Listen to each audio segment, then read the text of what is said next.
Yo, it's Top Flight. About to get into the Prodigy. Girls on the Prodigy journey right now. Enjoying it. I do have a couple of things people did send that we do need to go over to that they said there were other songs that we needed to check out with the Prodigy. Yeah, I also want to just give a shout out to all these new members. We've been getting a lot of new members lately, and it really means it's dope. Like, I appreciate y'all. Thanks for supporting the channel.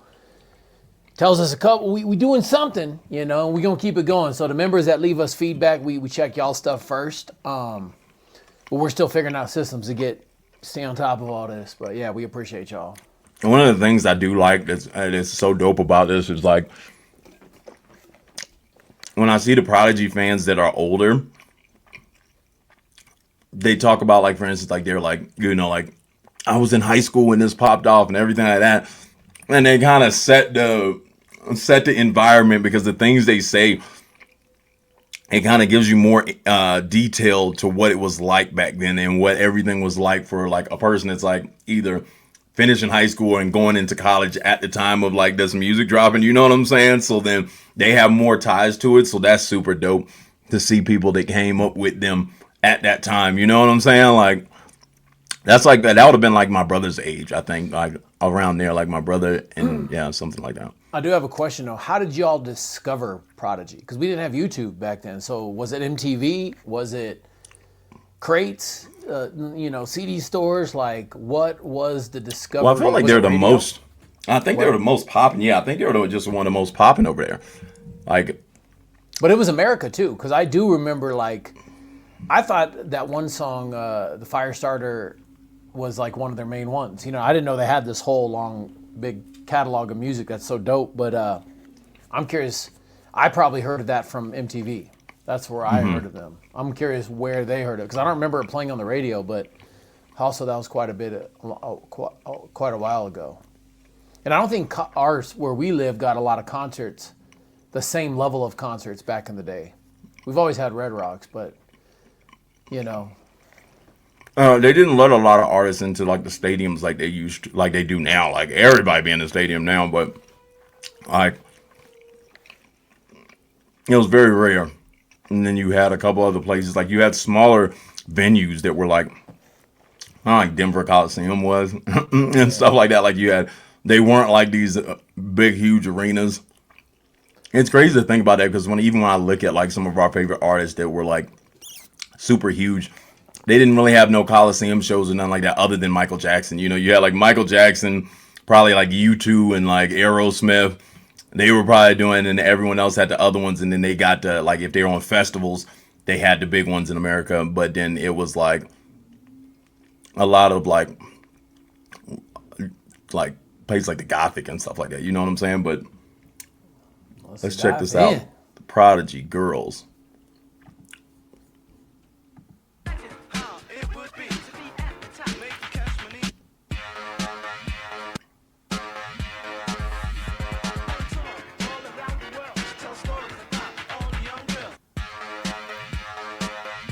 It's like that Beastie Boys noise. Yeah.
The old school graphics just get me, don't they?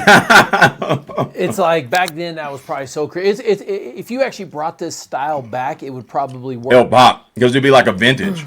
Kind of reminds me of even like some of Ren's lyric videos. You know what I mean? Like, but it's definitely and the effort it took to make this happen back then, you could probably do in quick amount of time now with all this AI. But back then, I'm wondering they wrapped the kid's head in green screen. You know what I mean? Like, Yeah, you're wondering how they pulled it off because they didn't have like the same tools. So it's like that vintage style though, like it still is like dope because you could take the style and do it right now and then it would come off a different way. You know what I'm saying? Like it would come off like people would be like, oh, this is kind of like the old school. You know what I'm saying? Like, and I think it would get over if someone shot this exact same. If someone shot this exact same video right now, it would work probably. Ironically, I'm wearing the same shirt that they have in the scene they have in this video. Palm trees. Oh wow, is that the one from L.A.? I don't even know where I got it. I was just like, I'm throwing this on today. I'm talking about like is that the street in L.A.? Oh, I think so. Yeah, Sunset Boulevard or whatever. Yeah, I would assume. That's what's up. Let's keep this going.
I'm lost on the meaning of this video.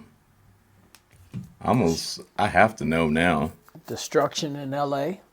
Is it? Like, because that's what I thought too. And I thought where that ball was going, I thought that was over there where the label used to be. That's why I thought that was kind of weird. And it was like sampling saying the tour all around the world, something with all the girls or whatever. Like how it would be with making cash money and stuff like that. Like I thought it was like a play on all that. But These guys are before Cash Money. Are you talking? that's what they say. They say cash money, making cash money. No, I'm not talking about that. I'm talking about just making cash money as in making money and being able to tour. Yeah. And I thought they were headed towards the label because I thought that was that spot that used to be the label. You remember downtown where it used to be that building that was sitting there. Remember we went up under it and we put our CDs on people's windows back in the day? We remember going to the coffee shop across from what label was that? And just sticking stuff there. Like, man, they're gonna find it. I was like, they're gonna find our CD and sign us. Oh God. I remember when I was at the label in New York. I think it was Atlantic. There was people just outside of Atlantic panhandling CDs. I was just like, that's the grind. Yeah, and oh wow. We were far off, but it was like we were kind of close but far off. One person says they say the lyrics have no meaning, but the video is about glamorization of war. We see the lips that tell us a success story about big money, girls, and traveling around the world. And that's all they sell. Yeah, but war's going on.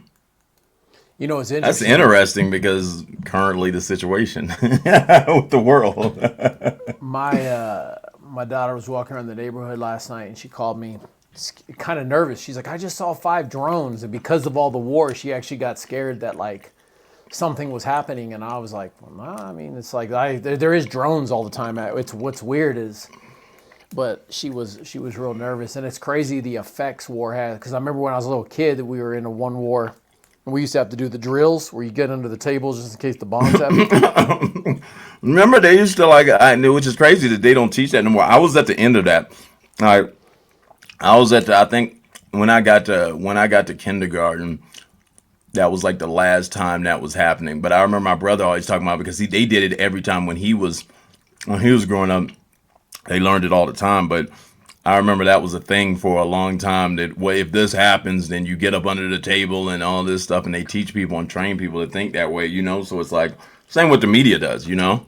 I remember someone came into my class, probably kindergarten or first grade, and they were like, they showed us this video, and they're like, the sun's going to burn out eventually. You have to be prepared. I would have dreams of war and destruction all the time just because you're little and you don't know like what's going on. Like the sun's gonna burn out, and you're like just 100% with it. People going and getting drafted, or I don't know if drafted happens back then. I think the draft was way before. Yeah, the draft was when my dad got drafted. Yeah. So, but they used to warn you because remember you had to sign up for that. You had to sign up for stuff. And the crazy thing is when me and you were going through high school, you should have felt it bad because that was when the whole other war was about to go down. Yeah. And because, like Brandon ended up going like when he got to college, which was crazy. But then they were like alluding to a draft happening then. So you had to go to the whole thing, sign up and do all this stuff. Because you would be like the first or second class that got forced into that, Are you talking the 9/11 war or the? Yeah, the war that led off of that. So then remember they had that. So when you would have been a senior, that's when they forced everybody to sign up to do the when you had to do the military sign up thing. And then I know some people had to go over to the place and like. I almost volunteered to go to the war.